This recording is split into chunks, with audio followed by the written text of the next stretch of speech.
दोस्तों, आपका स्वागत है हमारे चैनल वर्ल्ड एजुकेशन आई में। आज हम हूनों का आक्रमण के बारे में पढ़ेंगे। आप जानते हैं पिछले क्लास में जब हमने पढ़ा था विभिन्न शासकों का गुप्त साम्राज्य में, तो हम देखते हैं कि स्कंदगुप्त भी एक शासक आता है जिस दौरान हूनों का आक्रमण इतना भयावह होता है कि गुप्त साम्राज्य की सत्ता कमज़ोर पड़ने लग जाती है। तो यह जो है आक्रमण काफ़ी गुप्त साम्राज्य के शासकों को विचलित करता है और हूनों यह इतना विचलित करता है कि हम पढ़ते हैं कि हूनों का आक्रमण जो है गुप्त साम्राज्य के पतन के कारणों में से एक हो जाता है। तो स्कंदगुप्त के समय हमें एक भीतरी स्तंभ लेख देखने को मिलती है। तो भीतरी स्तंभ लेख से हमें हूनों के आक्रमण की जानकारी मिलती है। ठीक है, तो यह ज़रूरी हो जाता है कि हूनों का आक्रमण के बारे में हमें पढ़ना चाहिए। तो हम शुरू करते हैं हूनों के आक्रमण का अध्ययन। अगर आप चैनल में नए हैं तो प्लीज़ ज़रूर सब्सक्राइब कीजिए। शुरू करते हैं। हून मध्य एशिया की एक असभ्य जंगली जाति थी। उनका निवास चीन के आसपास था। हून मूलतः मंगोल जाति के थे और सिथियनों की एक शाखा थे। तो ये इसका इंट्रो हुआ हूनों के बारे में। ये आपको जानना चाहिए कि हून जो है मध्य एशिया की एक असभ्य जाति थी, जंगली जाति थी। असभ्य कहने का मतलब बर्बर हुआ, जंगली कहने का मतलब भी बर्बर ही हुआ, मतलब कि अनसिविलाइज्ड थी। ठीक है, इसको मोरालिटी जो होता है, एक मोरालिटी, उसका इसको ज्ञान नहीं था। ठीक है, वो सभ्य था। ठीक है, और भारत में पहले सभ्य लोग रहा करते थे।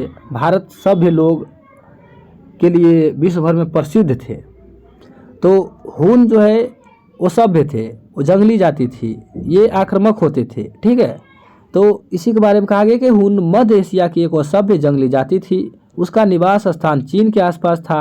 हून मंगोल जाति के थे और सिथियनों की एक शाखा से थे।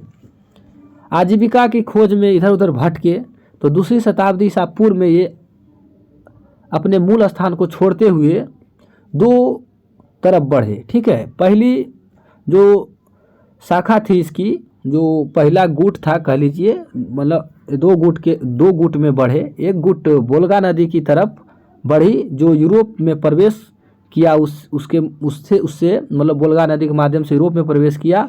और दूसरी शाखा ऑक्सस की घाटी में आ बसी।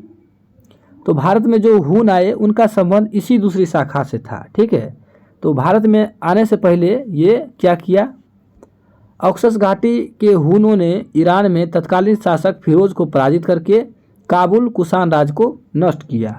तो ईरान और काबुल जो कि अफगानिस्तान में पड़ता है, वहाँ पर उसने बर्बादी तहस नहस की और आगे बढ़ते हुए ये जो है काबुल के आगे पश्चिमी दर्रा को पार करते हुए जो है भारत में प्रवेश कर गए। ठीक है, तो भारत में प्रवेश करने के बाद वहाँ भी आक्रमण करना शुरू कर दिया। तो भारत पर आक्रमण करने वाले हूनों को एप्थेलिटीज या सफ़ेद हून की संज्ञा दी जाती है। ठीक है, तो ये आप दिमाग में रखने गया। गुप्त साम्राज्य के चरमोत्कर्ष के समय, एक सेकेंड, ये आप दिमाग में जरूर रखेंगे। आक्रमण जो होता है, भारत पर आक्रमण जो होता है हूनों का, एप्थेलिटीज या सफ़ेद हून की संज्ञा देते हैं। ठीक है, ये याद रखना है आपको। गुप्त साम्राज्य के चरमोत्कर्ष के समय 5वीं शताब्दी ईसा में क्या होता है कि उत्तर पश्चिम की ओर से भारत पर हूनों का आक्रमण शुरू होता है। हूनों ने सर्वप्रथम आक्रमण 458 ईस्वी में किया। तो यहाँ देखिए कि हूनों ने सर्वप्रथम जो है 458 ईस्वी में भारत पर आक्रमण किया। उस समय गुप्त साम्राज्य पर स्कंदगुप्त का शासन था, ये हम पहले ही पढ़ चुके हैं।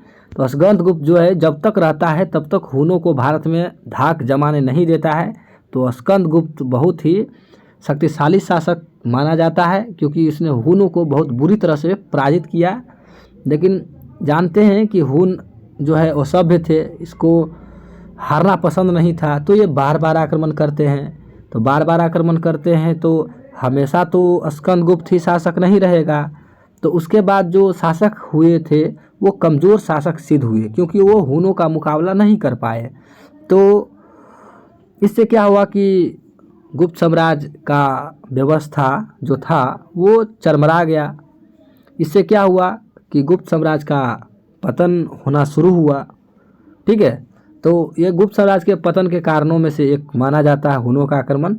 तो देखिए, स्कंदगुप्त ने हुनों को पराजित कर उन्हें वापस करने के लिए विवश कर दिया। इतिहासकार द्वारा स्कंदगुप्त को एशिया अथवा यूरोप का ऐसा पहला शासक होने का श्रेय दिया जाता है जिसने क्या किया, हुनों को पराजित किया। ठीक है, तो स्कंदगुप्त को एशिया अथवा यूरोप का ऐसा पहला शासक होने का श्रेय दिया जाता है जिसने हुनों को पराजित किया। ठीक है, 467 में 66 में ये फिर जो है तोरमान के नेतृत्व में हुनों ने भारत पर दूसरी बार आक्रमण किया। तो तोरमान काफ़ी फेमस है, तोरमान का ही पुत्र मिहिर कुल था। तो ये दोनों जो हुन नेतृत्व करता थे, शासक कहिए जो भी कहिए, तो ये दोनों जो है काफ़ी भारत में फेमस हुए, प्रसिद्ध हुए। इसी का वर्णन कलहन के राजतरंगिणी में भी मिलता है, बाकी अन्य का नहीं मिलता है। ठीक है, तो 467 में तोरमान के नेतृत्व में हुनों ने भारत पर दूसरी बार आक्रमण किया। इस बार भी क्या किया, स्कंदगुप्त जो है इसको हरा दिया। ठीक है, फिर 484 ईस्वी में हुनों ने पूर्ण शक्ति के साथ तोरमान के नेतृत्व में ही भारत पर आक्रमण किए। स्कंदगुप्त के उत्तराधिकारी कमज़ोर थे और उनमें जो है हुनों को प्रतिरोध करने की क्षमता नहीं थी, मतलब सामना करने की क्षमता उसको नहीं थी। इसलिए वो भारत के कुछ भूभाग पर आधिपत्य मतलब अधिकार जमाने में सफल रहे। तो तोरमान के नेतृत्व में ही जो है भारत के कुछ क्षेत्र पर जो है जब स्कंदगुप्त का शासन खत्म हो गया, उसके बाद जो शासक आए उससे ये युद्ध किए। तो उस समय जो है हुन भारत के कुछ भूभाग पर आधिपत्य स्थापित करने में सफल रहा। ठीक है, अब देखिए तोरमान के बारे में देखते हैं। तोरमान भारतीय क्षेत्र में हुनों का प्रवेश तोरमान के नेतृत्व में हुआ। ये देख लिए हम। कलहन ने अपनी राजतरंगिणी में हुन शासक के रूप में तोरमान और मिहिर कुल का उल्लेख किया है। तो कलहन के राजतरंगिणी में तोरमान और मिहिर कुल का उल्लेख मिलता है, ये बात दिमाग में रखेंगे। इन दोनों से संबंधित अनेक सिक्के भी और शिलालेख भी प्राप्त हुए हैं। तोरमान ने 5वीं शताब्दी के अंतिम दशकों 6वीं शताब्दी के आरंभ में भारत के कुछ भाग पर क्या किया, अभी बताए थे 484-85 में जो है ये मतलब फिर आक्रमण किए थे तोरमान के नेतृत्व में। तो उस समय जो है भारत के कुछ भूभाग पर आधिपत्य स्थापित कर लिए। तो वही कह रहा है कि तोरमान ने 5वीं शताब्दी के अंतिम दशकों या 6वीं शताब्दी के आरंभ में भारत के कुछ भूभागों में आधिपत्य जो है स्थापित कर ली, मतलब हुन सत्ता की स्थापना कर ली। पंजाब पर विजय के बाद उसने पश्चिमी भारत के प्रदेशों पर विजय प्राप्त की। तो इस तरह से हुनों का जो है थोड़ा सा सत्ता का विस्तार हुआ, ज़्यादा नहीं हुआ, क्योंकि ये यहाँ भी जो आधिपत्य किया, इसने अधिकार किया, तो ये टेम्परोरी ही रहा, अस्थायी रूप से ये शासन नहीं कर सके, क्योंकि ये बाद में जो है राजपूत के अंग बन गए थे। ठीक है, तो यही कर रहे हैं। देखिए, सिक्कों तथा शिलालेखों से ज्ञात होता है कि राजपूताना, मालवा, उत्तर प्रदेश के अधिकांश हिस्से, मध्य प्रदेश में एक एरन जगह है जहाँ से भानुगुप्त का अभिलेख भी मिला है, तो वो भी तोरमान के राज के अंग हो गए थे। तो ये सब अधिकार क्षेत्र में हुनों के थे। राजपूताना, मालवा, उत्तर प्रदेश के अधिकांश हिस्से और मध्य प्रदेश के एरन में तोरमान के हिस्से बन गए थे। तोरमान जो है हुन शासक थे, मतलब हुनों के सत्ता के अंग बन गए थे ये सब क्षेत्र। अब देखिए फिर कह रहा है, कलहन की राजतरंगिणी से ज्ञात होता है कि कश्मीर भी तोरमान के राज का हिस्सा था। तो कलहन के राजतरंगिणी में ये भी लिखता है कि कश्मीर को भी जो है तोरमान ने अपने राज का हिस्सा बनाया था। ऐसा माना जाता है कि तोरमान विष्णु का उपासक थे। कहने का मतलब है कि इसने हिंदू धर्म को अपनाया और कट्टरता से अपनाया। ठीक है, और इसका बुरा प्रभाव भी देखने को मिलता है। बुरा प्रभाव क्या दिखता है वो हम आगे बात करेंगे। तोरमान विष्णु का उपासक था, उसने महाराजाधिराज की उपाधि धारण कर ली थी। अब मिहिर कुल जो है तोरमान के मृत्यु के बाद उसका पुत्र मिहिर कुल अथवा मिहिर गुल हुनों के भारतीय राज के उत्तराधिकारी बना। मतलब जो भारतीय राज में हुनों का मतलब आधिपत्य क्षेत्र था, उसका उत्तराधिकारी जो है मिहिर कुल बना। तो अधिकांश इतिहासकारों का यह मानना है कि मिहिर कुल 515 ईस्वी में शासक बना, जबकि B.A. स्मिथ जो है इस इतिहासकार है ये कहते हैं कि नहीं, ये 502 ईस्वी में ही शासक बन गया था। तो मिहिर कुल के राज्य में अफगानिस्तान, पंजाब, राजपूताना तथा मालवा के प्रदेश थे। चीनी यात्री हुएनसोंग कहता है कि साकल उसकी राजधानी थी। मतलब ये जो हुन सत्ता थी, तो हुन सत्ता की जो राजधानी थी उस समय साकल, आधुनिक सियालकोट के रूप में इसे जानते हैं, तो उसकी राजधानी थी। ये कौन कहता है? हुएनसोंग कहता है। ठीक है, अब हुएनसोंग के अनुसार ही कहा जा रहा है कि मिहिर कुल जो है बौद्धों का सहारक था।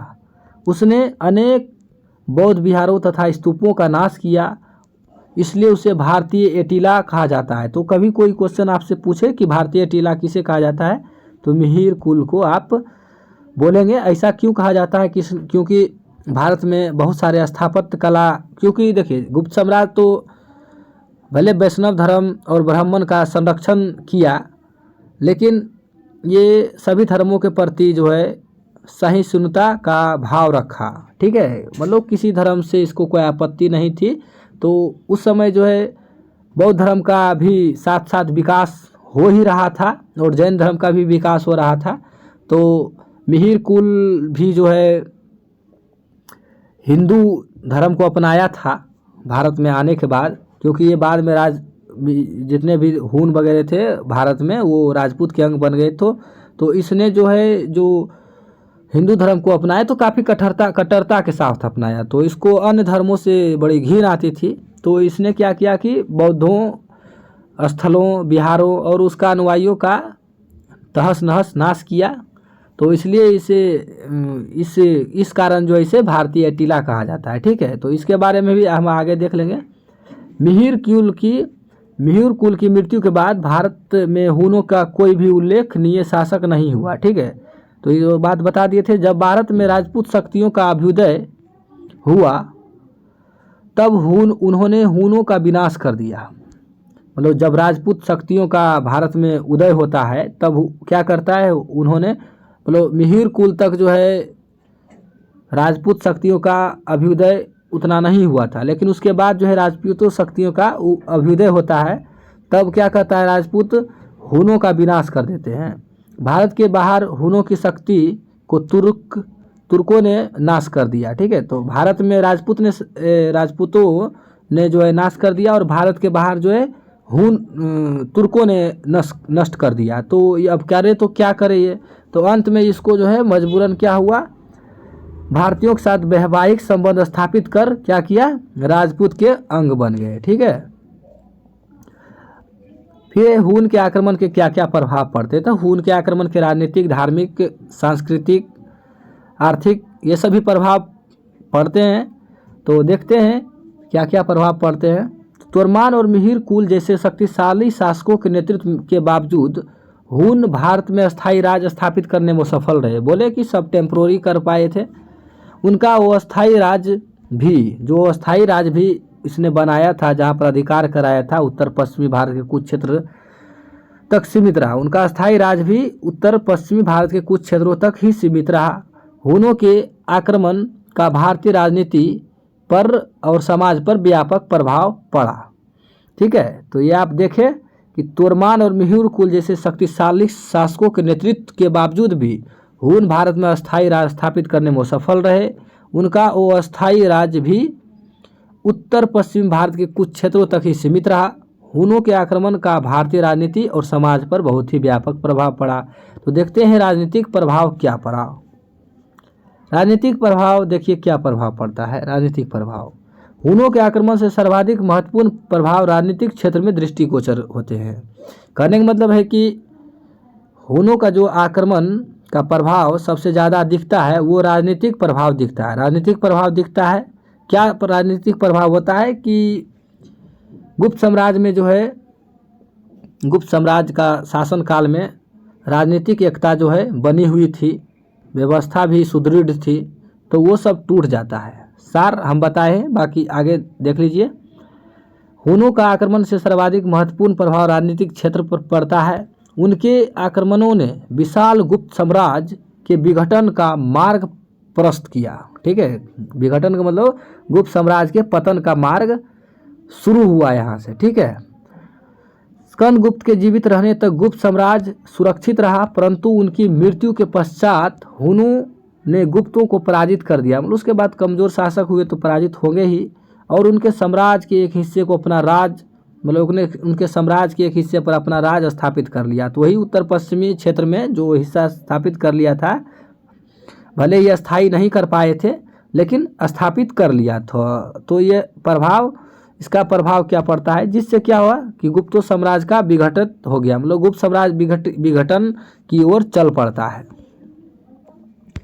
हुनों के आक्रमण के बाद भारत में राजनीतिक एकता का सर्वथा अभाव दृष्टिगोचर होने लगा। मतलब दिखने लगा कि राजनीतिक एकता टूट रही है हुनों का आक्रमण के बाद, चूँकि गुप्त साम्राज्य के दौरान, गुप्त शासनकाल के दौरान वहाँ पर राजनीतिक एकता बनी हुई थी, लेकिन इनके आक्रमण के बाद राजनीतिक एकता टूटने लगती है। जानते हैं कि किसी भी देश में थोड़ा सा अफवाह कहीं कुछ फैला दे तो क्या होता है कि लोगों में डर का माहौल हो जाता है, तो सीधा सीधा उसका असर कहीं न कहीं पड़ता है। तो किसी सत्ता पर आक्रमण करना, समझ रहे हैं, गुप्त साम्राज्य पूरा भारत के सत्ता पर मान लीजिए अधिकांश क्षेत्र को तो उसने जीत ही लिया था, अपने क्षेत्र में रखा था, तो किसी सत्ता पर जो है आक्रमण करना, सीधी सी बात है कि उसकी राजनीतिक एकता टूट जाएगी। ठीक है, तो राजनीतिक एकता पर प्रभाव पड़ा। तो वही कह रहा है कि हुनों के आक्रमण के बाद भारत में राजनीतिक एकता का सर्वथा अभाव दृष्टिगोचर होने लगा।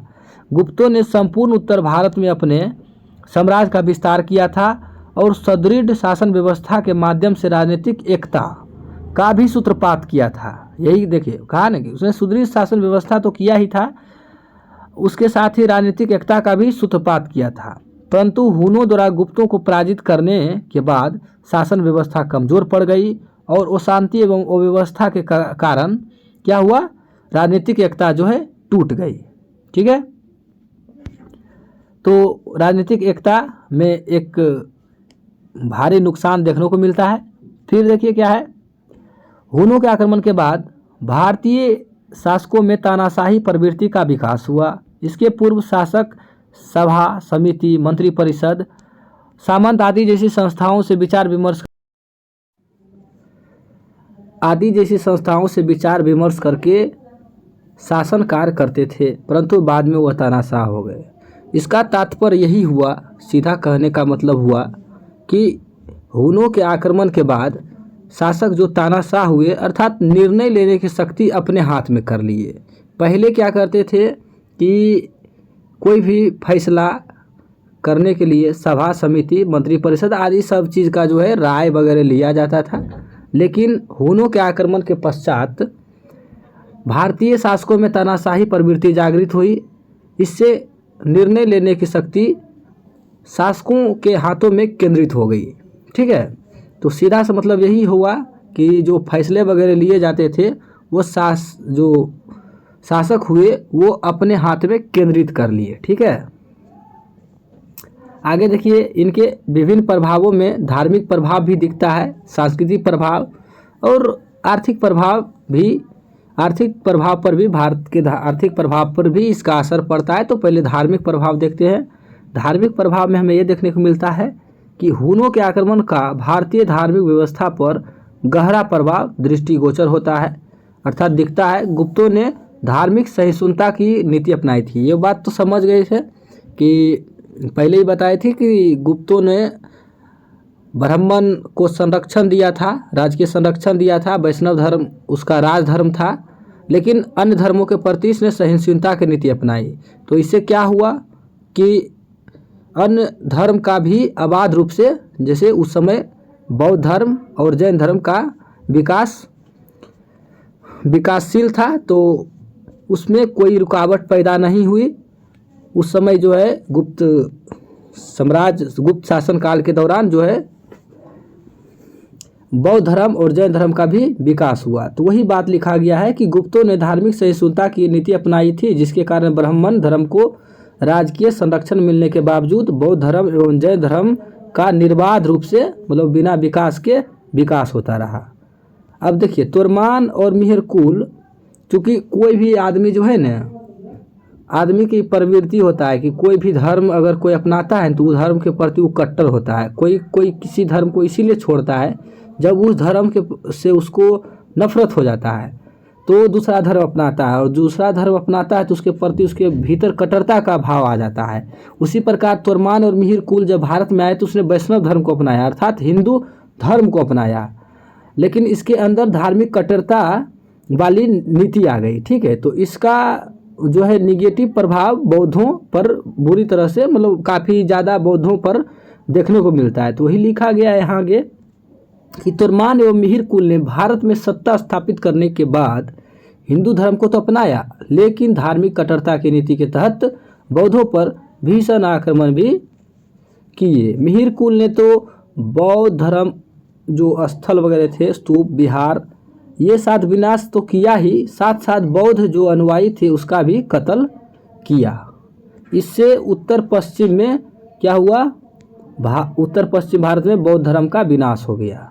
तो बौद्ध धर्म के विनाश के ये कारण है, इसे भी आप दिमाग में रख सकते हैं, कहीं लिखने की ज़रूरत पड़े तो आप लिख सकते हैं। फिर हुनों का आक्रमण। ठीक है, फिर हुनों के आक्रमण के परिणाम स्वरूप भारतीयों की धार्मिक प्रभाव में देखिए एक और मोरल बोले थे कि पहले जो भारत में लोग रहते थे उसमें नैतिकता थी, मोरालिटी थी। तो हुनों के आक्रमण के परिणाम स्वरूप भारतीयों की नैतिकता में पतन होने लगा। ठीक है, मोरालिटी में लॉस होने लगा। ठीक है, अपने आप को आर्य पवित्र मानने वाले भारतीय अपनी नैतिकता के कारण विश्व प्रसिद्ध थे, परंतु हुनों के, चूँकि जानते हैं कि हुनों क्या थे, हुन असभ्य थे, जंगली किस्म के थे, बर्बर जाति थे। तो हुनों ये आक्रामक थे, लड़ाकू वगैरह थे। तो परंतु यही कारण है कि भारत में जो लोग थे पहले वो अपने आप को जो आर्य कहते थे, आर्य का मतलब सीधा सा होता है श्रेष्ठ या पवित्र। तो कहीं कहीं एग्जाम में भी पूछा जाता है कि आर्य का अर्थ क्या है, तो आर्य का अर्थ सर्वश्रेष्ठ या श्रेष्ठ या पवित्र। तो यही लिखा गया है कि अपने आप को आर्य मानने वाले भारतीय अपनी नैतिकता के कारण विश्व भर में प्रसिद्ध थे। परंतु हुनों के आगमन और उनके साथ संबंध स्थापित कर लेने के कारण कट्टरता एवं हिंसा की भावना का विकास हुआ और नैतिकता का भी क्या हुआ, पतन हुआ। मतलब कि हुनों के साथ जो आक्रमण हुआ, हुनों का भारत में आगमन हुआ, तो उससे यह प्रभाव हुआ कि भारतीयों के साथ इसका संबंध स्थापित हुआ और इस संबंध के कारण कट्टरता एवं हिंसा की भावना जो है इसके भारतीयों के अंदर भी इसका विकास हुआ और मोरालिटी का लॉस हुआ। ठीक है, अब देखिए इसके आर्थिक प्रभाव देखते हैं। आर्थिक प्रभाव में हम देखते हैं, जानते हैं कि गुप्त काल के जब अंतिम क्षण मतलब पतन की ओर जब बढ़ रहा था तो उस समय सोने की जो सिक्के होते थे उसमें मतलब सोने की मात्रा कम पाई गई है, मतलब क्वालिटी कम होती थी उस सिक्के की। शुरू में जब गुप्त काल का शासनकाल जो है चरमोत्कर्ष पर था तो उस समय जो है सोने के सिक्के की क्वालिटी बहुत अच्छी हुआ करती तो सीधा सा अंत समय में देखते हैं कि हुनों का आक्रमण होता है। स्कंदगुप्त के बाद लगातार हुनों का, स्कंदगुप्त के समय तथा स्कंदगुप्त के बाद जो है लगातार हुनों का आक्रमण होता है। तो देखा जाता है कि सोने के जो सिक्के वगैरह हैं उसमें सोने की मात्रा में कमी पाई जाती है। इससे स्पष्ट होता है कि हुन के आक्रमण के बाद भारत के आर्थिक स्थिति पर भी जो है भारत की आर्थिक स्थिति तथा गुप्त साम्राज्य भी कह लीजिए कि उसके आर्थिक स्थिति पर भी बुरा प्रभाव पड़ता है। तो गुप्त काल में भारत आर्थिक दृष्टि से बहुत ही समृद्ध था।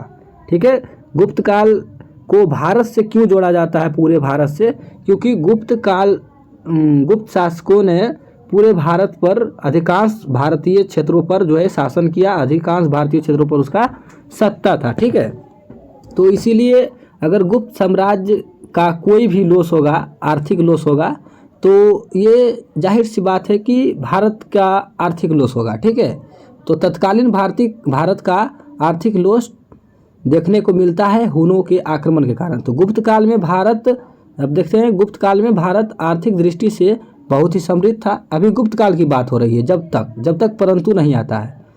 कृषि एवं पशुपालन के साथ साथ वाणिज्य एवं व्यापार का भी बहुत विकास हुआ था।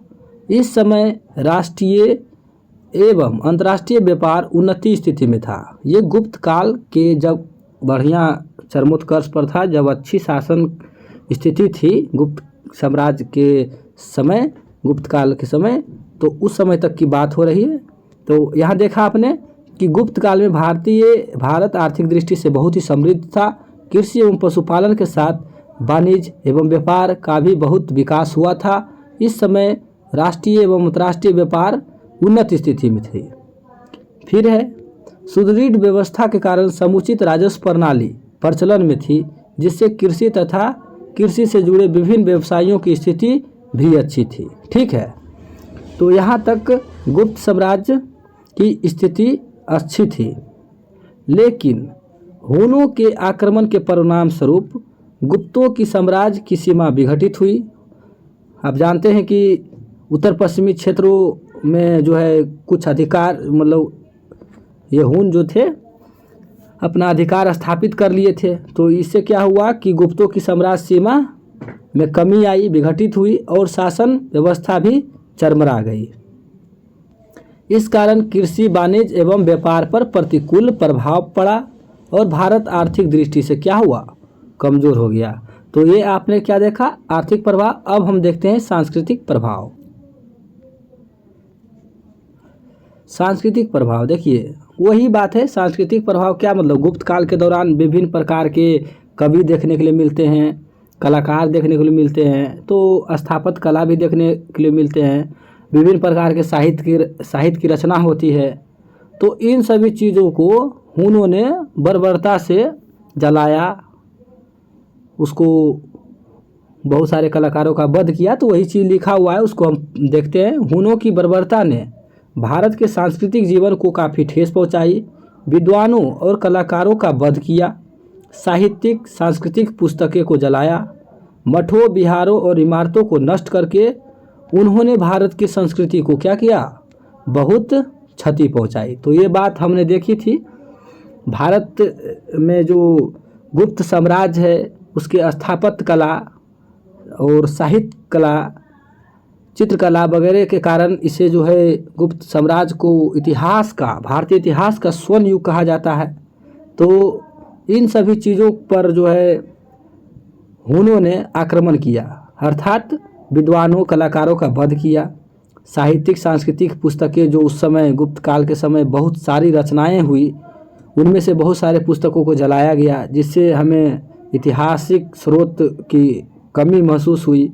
उसी प्रकार इमारतों, स्थापत्य कला में इमारत वगैरह जो बनाए गए थे वो सब जो है नष्ट हुआ। तो हमने देखा कि हुनों के आक्रमण के प्रभाव, हुनों का भारत पर इसका क्या प्रभाव पड़ा, और भी विभिन्न प्रकार के चीज़ों को हमने पढ़ा। तो अगर आपको ये वीडियो अच्छा लगा तो आप प्लीज़ सब्सक्राइब ज़रूर करें चैनल को। Thank you for watching. अगले सेशन में हम मिलते हैं। गुप्त साम्राज्य के स्थापत्य कला, चित्रकला और विभिन्न प्रकार के जो पॉइंट है बचे हुए, उनको हम कवर करेंगे। प्रशासन व्यवस्था को भी एक वीडियो में कवर करेंगे। तो thank you for watching, please subscribe.